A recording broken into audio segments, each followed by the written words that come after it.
Ambak napa ngayu.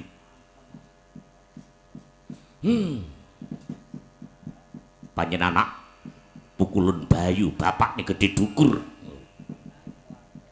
Kula putra putri wujuding Betari Bayuwati yo. Dedeg piadeke ya kaya mengkono ya kuning.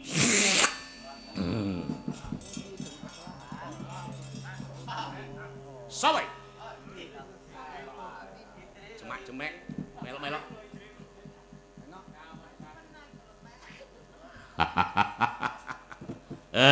Longgo kerdus.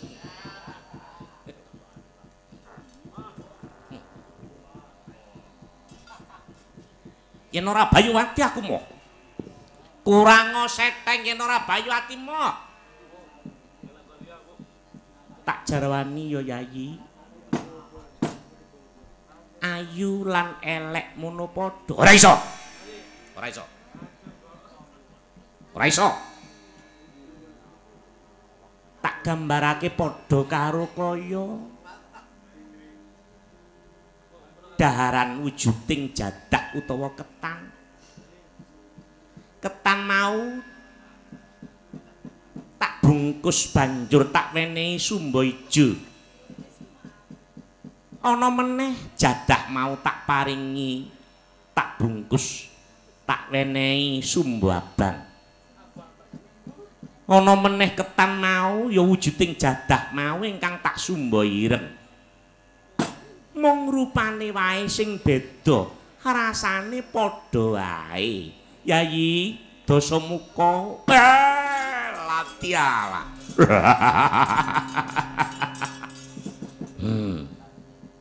Iku lak ketat. Iku lak ketat.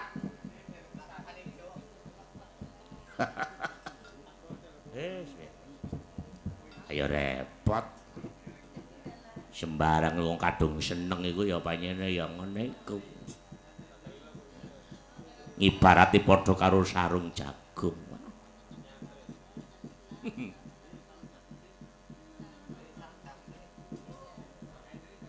Isa meneng apa ora? Celadaan. Iki rembukan ing ratu padha ora? Nggih.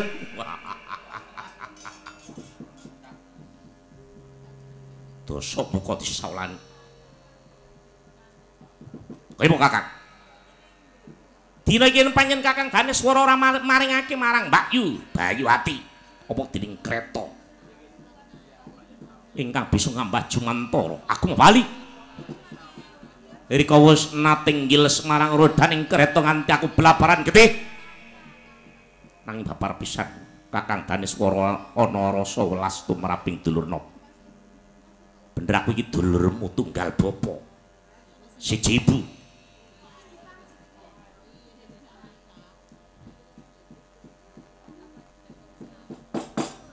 Ana kang ngarani jare dulur asu. Ah, glindula. Nika dulur pengangson, kan. Dulur tunggal sak pengangson, dulur tunggal suson.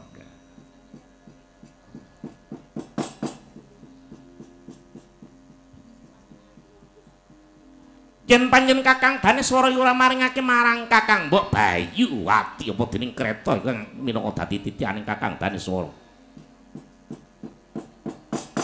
Dina iki pacakna baris dana gelar seklar sepapan ana ing negara ana ing dalem Tandhawaru.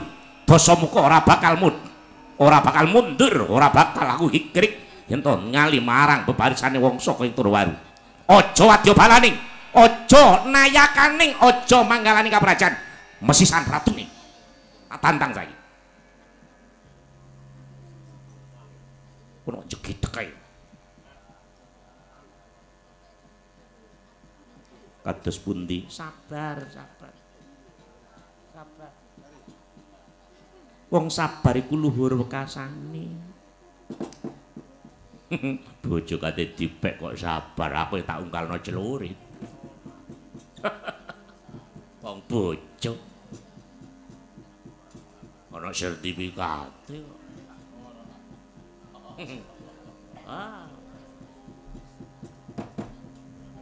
mendasurake wong akeh yen pancene bojo diroyok paringake wah wah wah.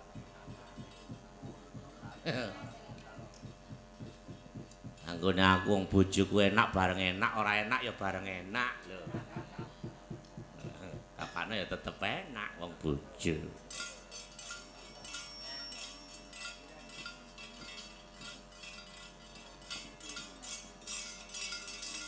Yayi Dasamuka, kaya apa Kakang? Ya. Yen pancen Syadi adreng bakal nyuwun Mbak Yumu Bayuwati. Tak tarine dhisik Mbak Yumu, Yayi. Ora nganggo ditari, dina iki Pegataka Rama.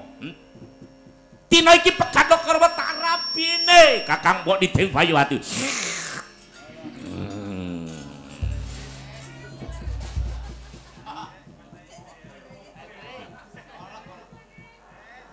Padha karo ngombe kopi sing jan cocok.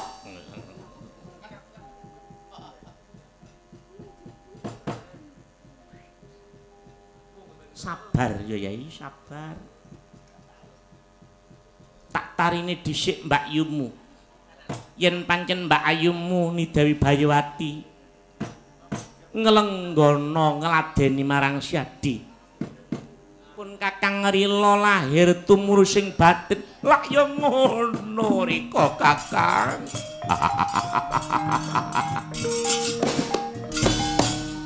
Tak tinggal sawetara aja nganti ora minangkani pamundhutku Kakang. Luwing sera sawetara Dasamuka Bayuwati latar.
Kok ana lelakon sing tak sangga sing kaya ngene iki Kakang Pati.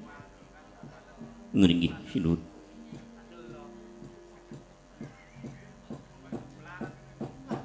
Menapa kadang panjenengan Dasamuka menika mboten ngertos kalian peraturan kados mekaten utawi tatanan agama agemi ngaji.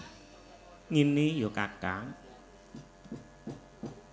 Dasamuka mono wis diganjar marang pukulun jan banujan. Dipun ganjare kang kados pundi sinuwun? Ganjaraning Dasamuka iku ganjaran kokok beluk ngabluk rai nyekentung ngarep nempil ning mburi. Gelem utang moh nyaur, gelem nyilih moh balekno. Bojomu bojoku, bojoku bojoku dhewek.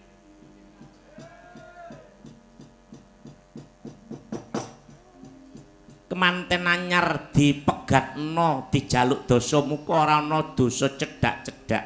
Iku ganjaraning Dasamuka. Wah. Lah yen ngaten lak inggih ketiwasan dadosipun mula sangka iku Kakang. Dinaya kaya ngapa senadyan kasara rembuke iku ya sik dulur tunggal bapa. pisah marang garwa tetep ora bakal pisah marang dulur. Tak tarini pendaramu garwaning ingsun Bayuwati. Yen pancene kasduang nglanggati marang katresnaning Dasamuka rila pantaraning rila lahir batin bakal ndak pasrahake. Donya menika wonten tiyang kalih kados panjenengan mboten badhe rusuh, mboten badhe reget. Kok inggih wonten mustikaning jagat kados dene panjenengan, Kakang. Kabeh mau sak dermamu nglakoni ya, Kakang. Yen to pancen Kakang Patih Jaya Lukita iki mau dijarak marang Dasamuka adiku. Kanthi sabar Drana pinarima yen pancene mbondo kalani dosa lara tak lilani Dasapati jeneng ingsun ora ngrilani kaya ngono ya Kakang Patih. Panjenenganipun Gusti kula kados pundi ingsun bakal nari Gusti Muni Dewi Bayuwati kondur hangdaton meminta nugraning pangeran muga kali sing rubeda tentrema ingsun ya ing dalem tandha waru. Paripurna dawuh sabdaning Sang Nata Sang Prabu Daneswara arsa kondur hangdaton meminta nugraning Gusti Kang Hakarya jagat candraning Sang Nata kondur hangdaton tingkang prawadya sami bibaran pinanding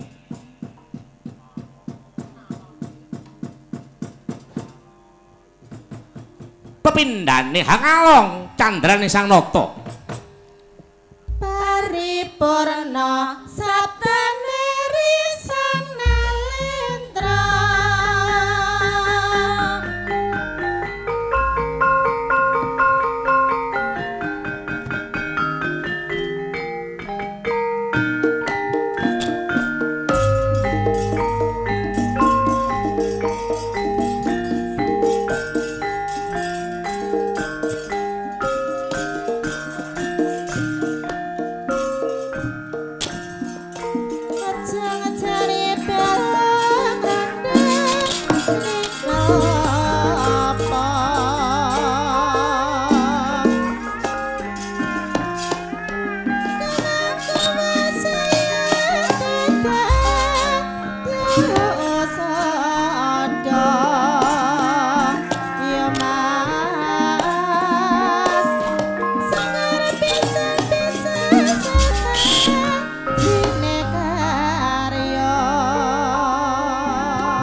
Senajan iki wancine udan-udanan iya.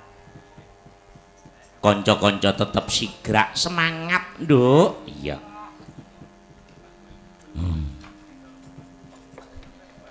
Senajan iki lungguhe jemek-jemek titik. Wah, wis.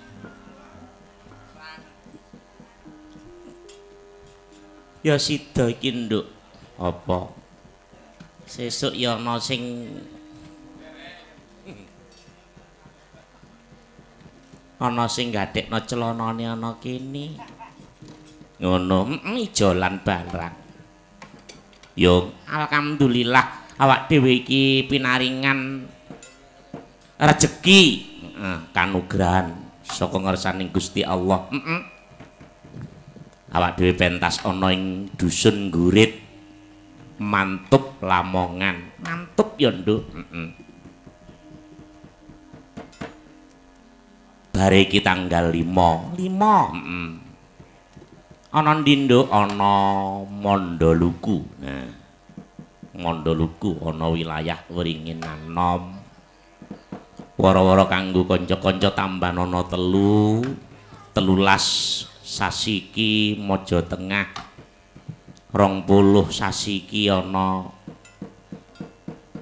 Pager Ngumbuk Sidoarjo lan tanggal 2 sasi 6 ana Glundung Pranti Menganti sing akeh iki sedekan sing akeh sedekan alhamdulillah awak dhewe pinita ya marang sagunging para nupiksa budaya ya yo senadyan udan-udan ngene ya kadangmu kabeh padha rawuh lho nduk ngono ya yo nduk ora ketang iki mau kaudanan saka ana sing teko ndawar teko kene ya keluncum ana iya saka ngendi ngabar cak-cak musuh peno sak grup iki mau uga ababian saka Slempit ngono iya janjane aku nek eling-eling ana kene iki aku tau besanan lho Yung lho besanan karo sapa ya ana dalan iku kidul kono ku ngulon terus ana jati-jati ku terus ngidul elingku ngono oh desa Logok mbok menawa nek si eling anakku sampir lho saiki wis duwe putu dadi sing teko menganti kono anakku wadon cara kene iki wong wedok njaluk wong lanang lho ngono siji karo nggone dhewe kono nah mula aku ya nate nyuwun kakung ana papan kono saiki wis kagungan putu aku siji alhamdulillah yen kaya iya dadi bebrayan agung ana Gurit Mantup Lamongan ingkang hamengku gati Bapak Kusni lan Ibu Rupiah iki gawene khitan anakku Doni Rubianto nah Doni Rubianto muga-muga sing wis padha diselamake iso dadi Islam iso slamet ambak nombuang daging sakmono e biayane gak sethithik lho ya daging apa lah ya sing nggarai daging mau mengandung kotoran mula diilangi nah supaya besok dewasane yen pancene wis kagungan garwa aja nganti campur karo kotoran kaya ngono supaya suci nah ngono ya nduk iya muga-muga iso iki nuju prana ya Yung wayangan rodok dalu iki mau ya sebab ya diketing udan ayo nyuwun pangapura tapi ya ora kene tok wong kabeh ya padha kudanan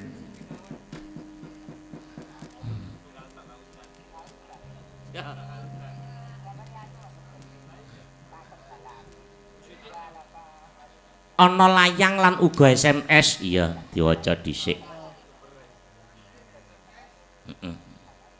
sangka Ababian Slempit nyuwun kaju kuning sugeng rawuh Abah iki sing kulino SMS utawa kulino kirim pulsa Mas aku iki janjane ya nek dikirimi ya rada ewu pekewu tapi kaya apa meneh lah iya uga iki Mas Alip nyuwun layang kapindo apa nduk layang kapindo ana uga SMS sajak iki nyuwun sumebyar ingkang nyuwanten kedah Mbak Indri sajake wis kenal kok nduk iya saka Cak Supeno lan Cak Sunawan ngabar Jetis Mojokerto matur suwun oh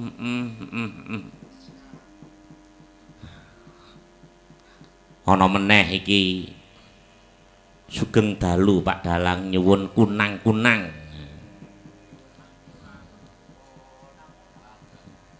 lan uga turu ning dadane dari Kuro Arling sangka arek lingsir Arling ki sik ana meneh lho layang sijine ya ana nyuwun kebelet kebelet iki pamunduting Renges Mas Murenges sing saka Ndawar gak wani wayu kebelet barang gak payu kebacut ngene iya jan kebacut kok iya wonten penyuwun nggih menika penggayuh nggih penggayuh Sugeng Dalu Pak Dalang menika nyuwun penggayuh sangka sapa ya dulurmu sing biasa nyuwun penggayuh kuwi teko ndi meneh yen ya saka Kastajib nggih dipun pinangkani rada alus dhisik rada alus dhisik iki ana bintang tamu Mbak Sini Herawati lah kudu tampil dhisik lah iki ya arang-arang petuk dadi saiki ya diplokotho oke iya temen monggo Bu sampeyan damelaken sing rada alus dhisik mengki sing masalah kebelet mengki dilayani kanca-kanca lindune sing padha kebelete Renges yo kebelet sing kene ya rada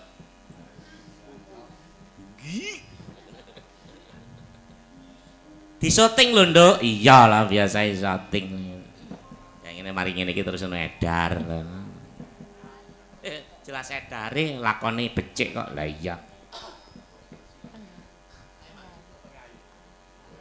monggo alus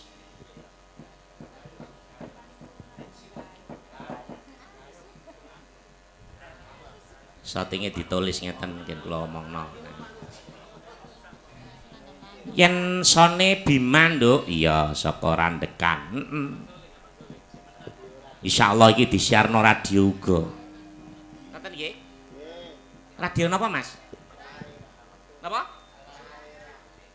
Prarera radio Prarera nah iki iso dirungokno teko ndi-ndi monggo Bu sini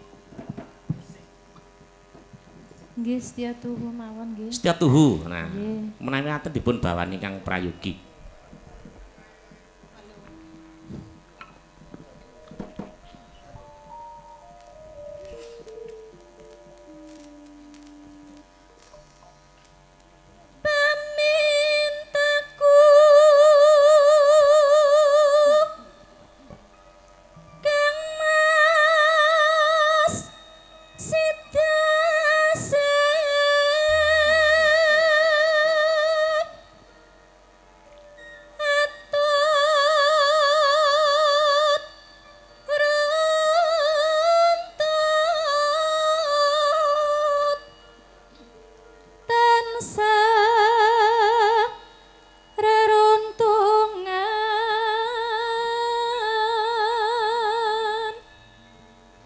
Runtang-runtung ngono iki.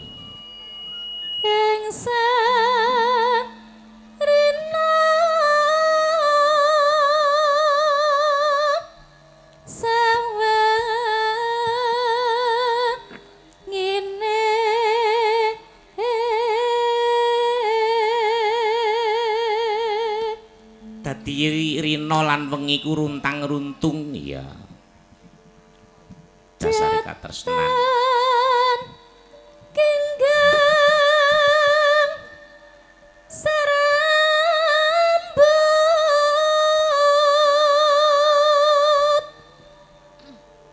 lamun hado caketing ati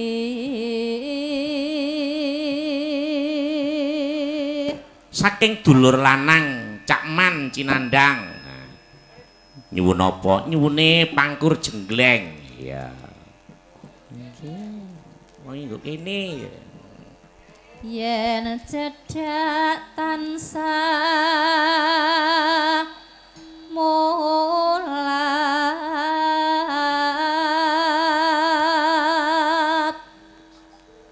sida hasih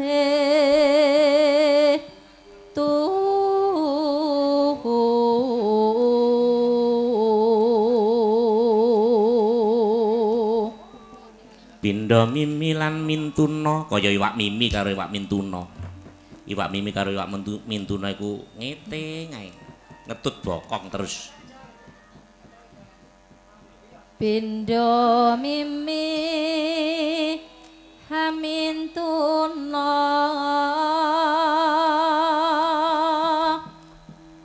hayo bareng Kang Mas ana tepi wajib sida hasib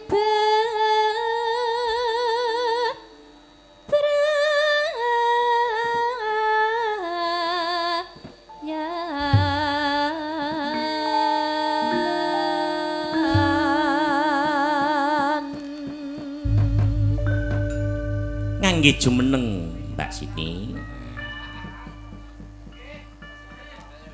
monggo kudu kendelijen wae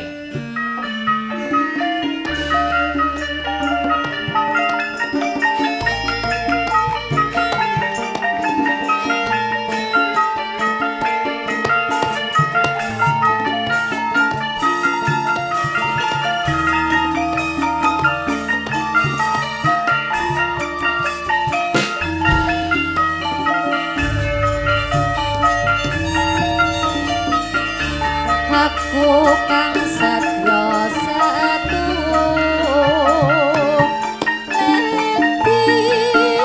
nganti saiki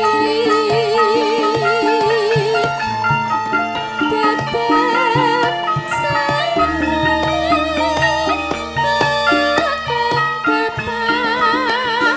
tak kabar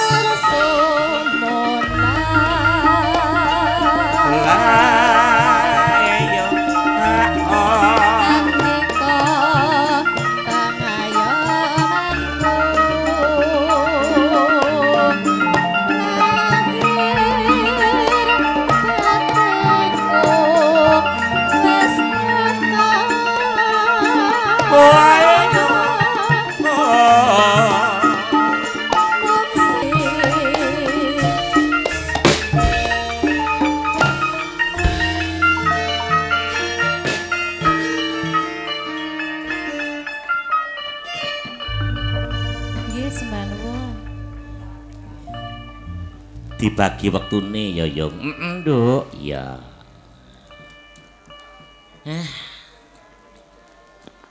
yen bar setya tuhu dasare wong setya iku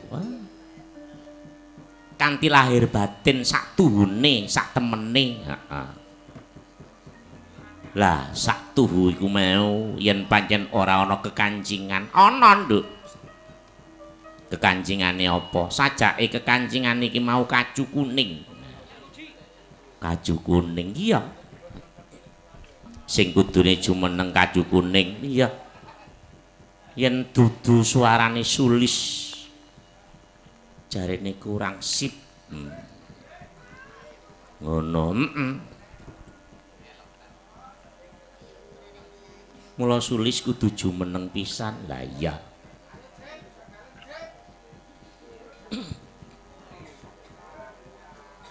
Ayo Lis,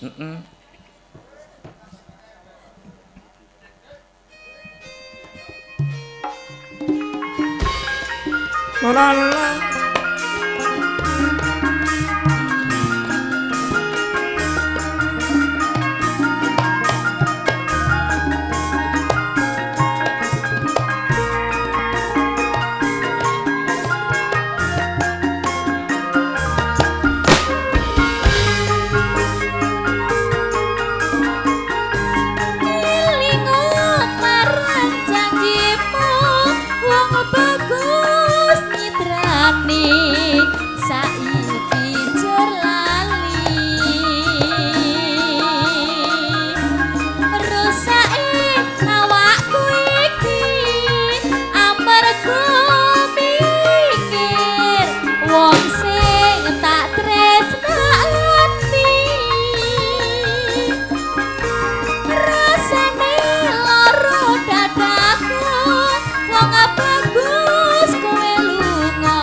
Kaju kuning dadi bebelik nalika biyen kowe isih nyadi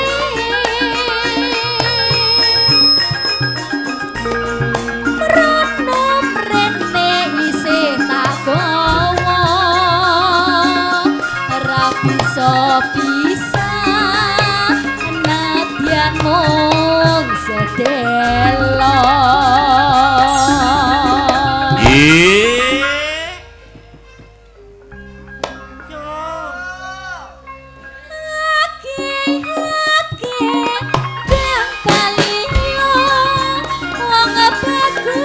disusul Indri melu jumeneng kanthi lelagon turu ning dadane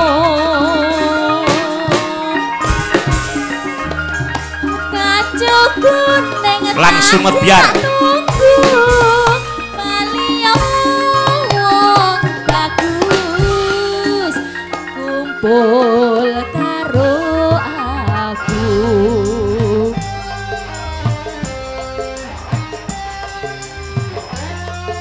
ora apa-apa bareng wong loro karo Sulis pisan.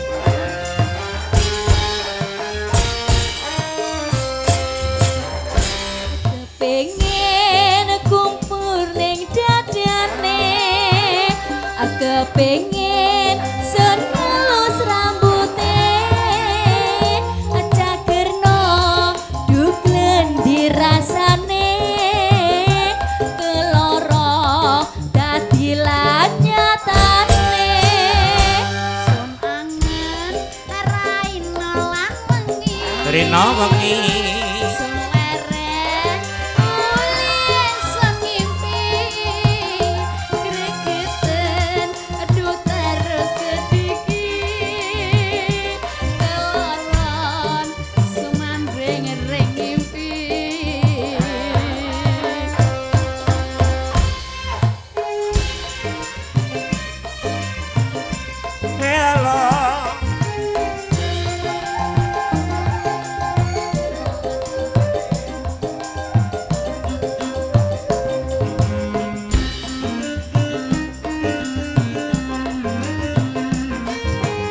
Rino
wengi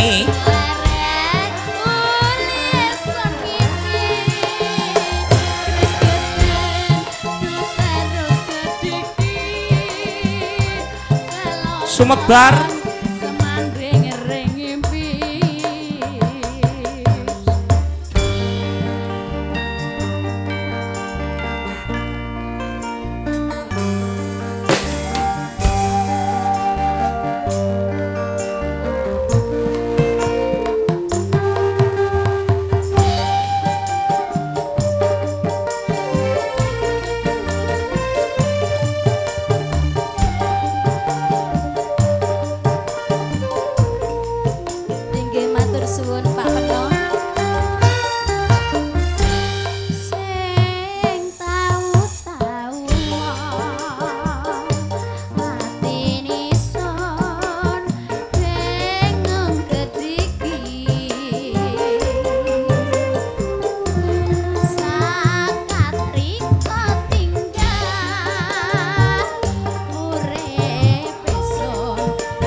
janjane ya akeh sing kudune dipinangkani mung wektune sing panjane kudune dibagi-bagi. Dadi kabeh mewakili kiai tak suwun supaya nyadari nyuwun pangapura nek ana sing panjen durung iso dilayani. Anita karo Windy kebeletmu Win. Anita niku wau Mas Maksum wonten panyuwunan nedhi lukaku. napa? Lukaku. Niku artoe ten Bu Ari. Pun ditampani sinden. Nggih nggih. Sing rokono dadi ya kene gak ngerti. Nggih. Lukaku. Lukaku lakiku laku-laku. Lukaku lakiku laku-laku liku-liku.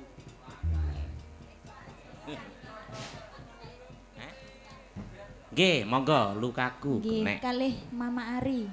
Nggih, kalih Mbak Ari. Nggih.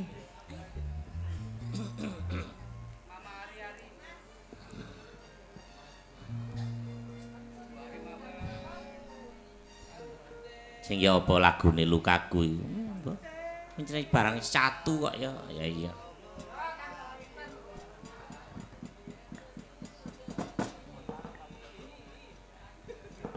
Maestro? Siap, Maestro? Oke, Maestro kok. Lukaku.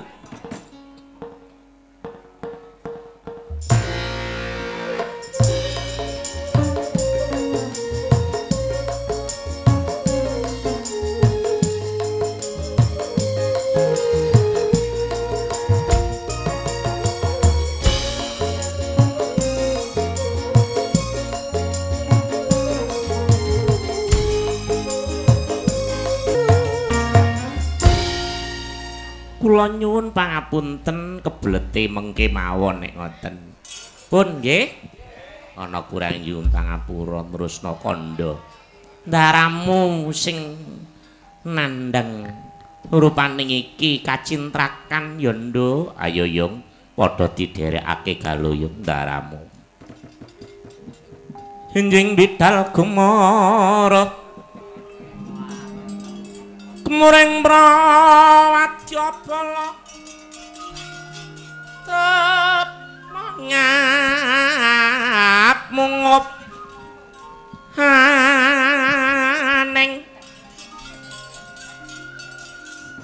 haneng sapucak nyomukir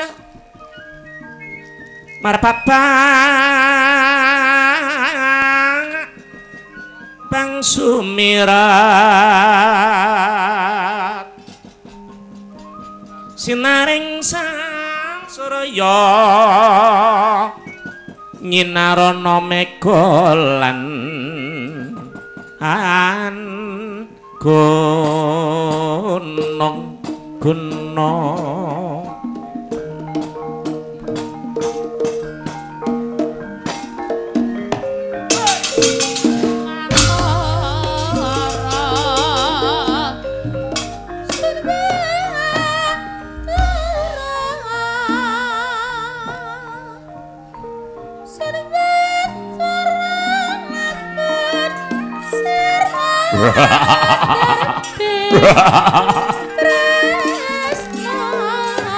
Hei! Kumbang Harno Sarboknoko Gunawan Cacakat Tomaranggun Kakang Yai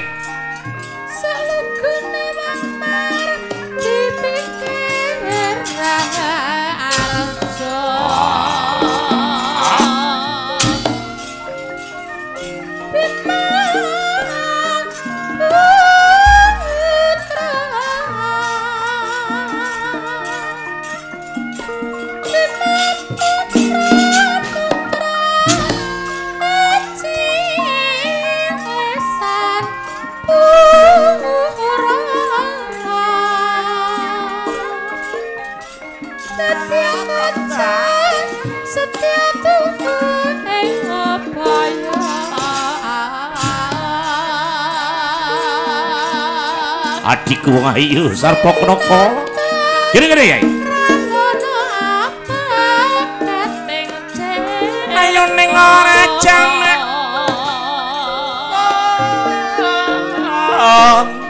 Banyu mili sarwa kandhang.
Kira ler kala kasihku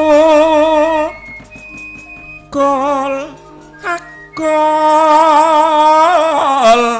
kerta dinular kolangkayan lerabita yagul-yagul yogyaning bang prakalpa mong sojalma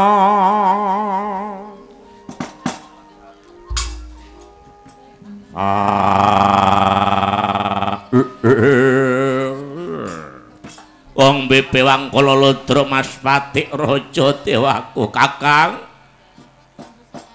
Dasamuka Kakang adikku di Kumbakarna Yai ana ing papan kene iki lak leladan Tandhawaru ana wigati apa Kakang banjur ngawe marang aku dulurmu kabeh Kalbu Gunawan Kuntawibisana apa dening iki adimu ya Yayi Sarpakenaka ya pancen bener para kabeh kumpulake ana kene iki supaya minangka dadi paseksen. Minangka dadi paseksen sing kaya apa, Kakang? Pun Kakang marang ana ing Tandhawaru wigatinipun Kakang ora ana maneh mung ora trima marang. Pun Kakang wis digiles rodaning kreta marang Kakang Mas ingkang ana ing Tandhawaru Kakang Daneswara. Lho, alon dhisik. Lah kok banjur digiles lakuning rodaning kereta keluputane Kakang Dasamuka luput apa Kakang? Menggih Kakang Mas. Kelepatan panjenengan menika salah menapa mekaten duh Kakang Dasamuka. Ladialah iya. Tak dodo keluput aku. Nging panjenengan tak jarak. Betubat. Panjenengan menika kala wau jarak kados pundi lho Kakang Mas Dasamuka adikku Wahyu Sarpakenaka wonten dawuh pun Kakang kepingin palakrama marang Ni Dewi Bayuwati ngirimin lho Kakang mbok Bayuwati menika lak garwanipun Kakang Daneswara waduh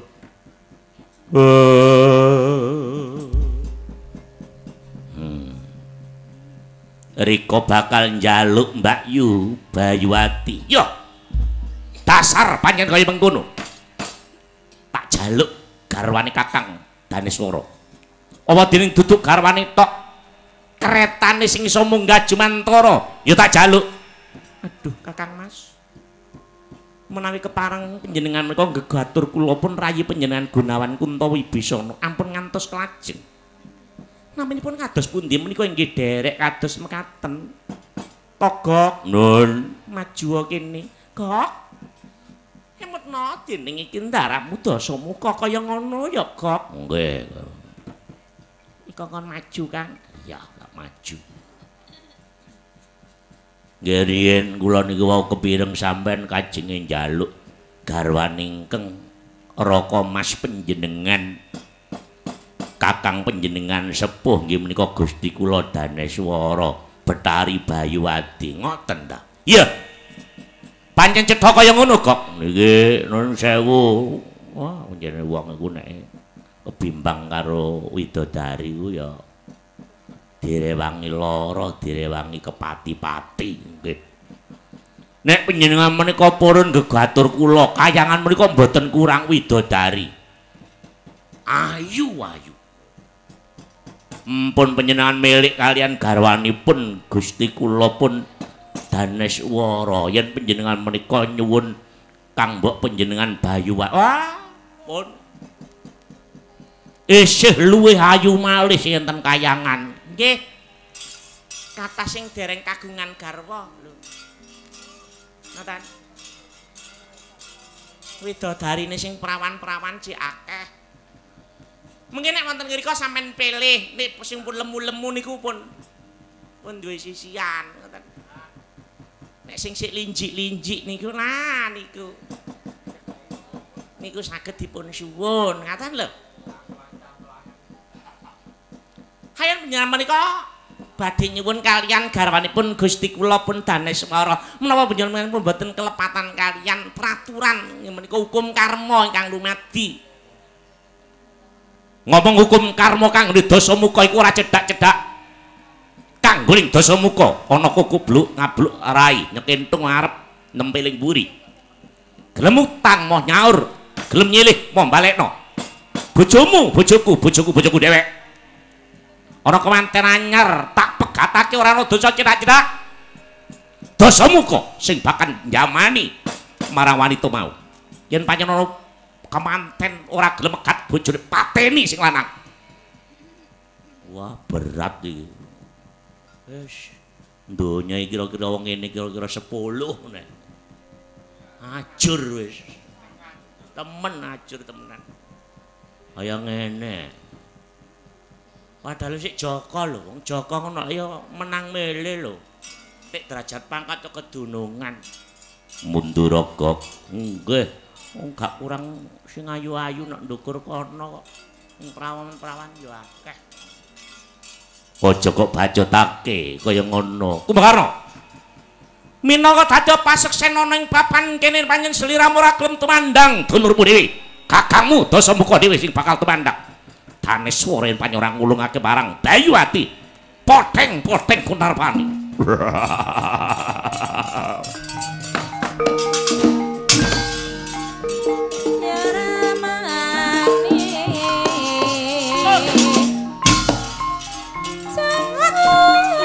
Kakak. Iya, ya, Di.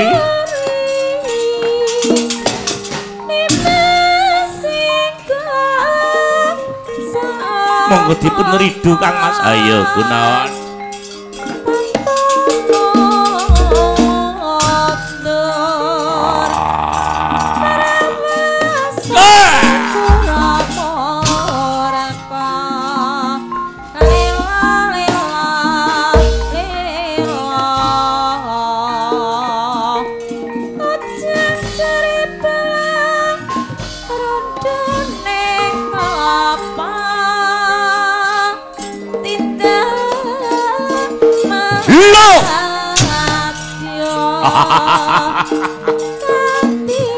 Sampai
Tega nek kene.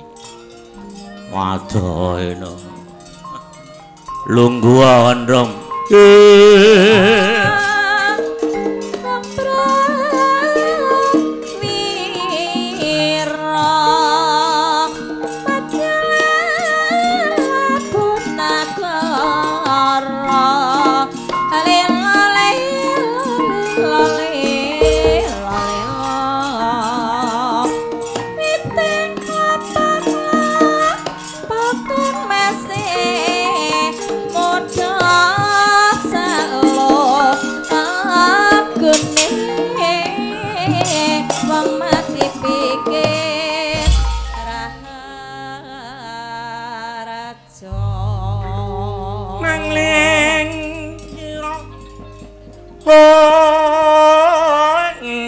Ronanggono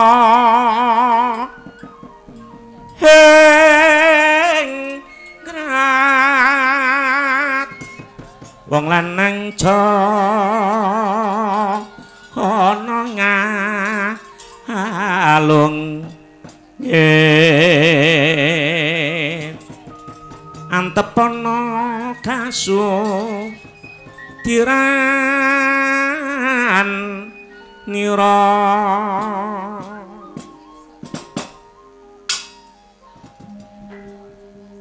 bangsat keparep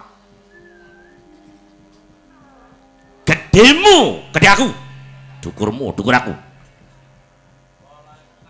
sing masuk angin sapa Kang biasa nek adem-adem ngene iki apa maneh atik kedisikan kopi lah wis loro nyembar-nyembur. Ayang. Wak Dogok. Apa Rum? Niki juragan sampean. Iya. Lah kok kaya ngene pernatane. Aja celandakan lho. Mundura Kramadaro. Ngenon.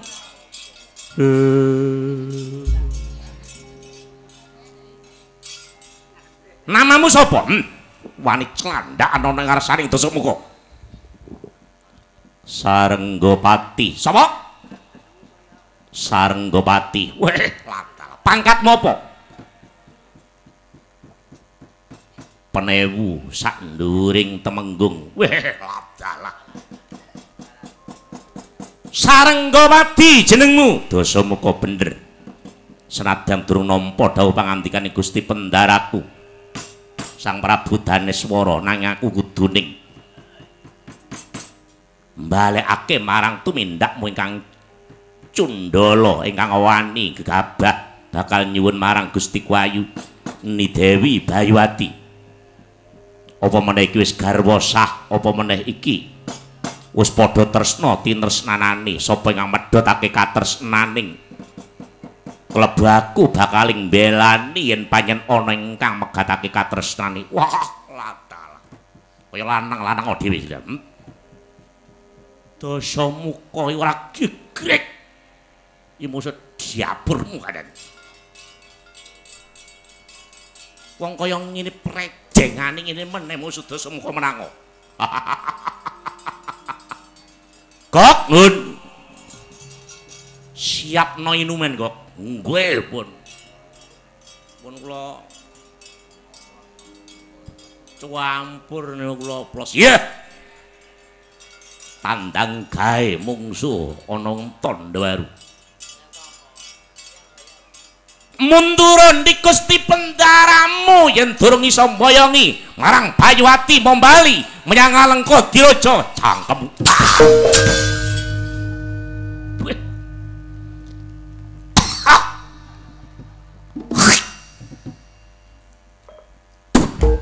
Itu lho rek ngawur ae rek. Ayo natang gae. Natang gae.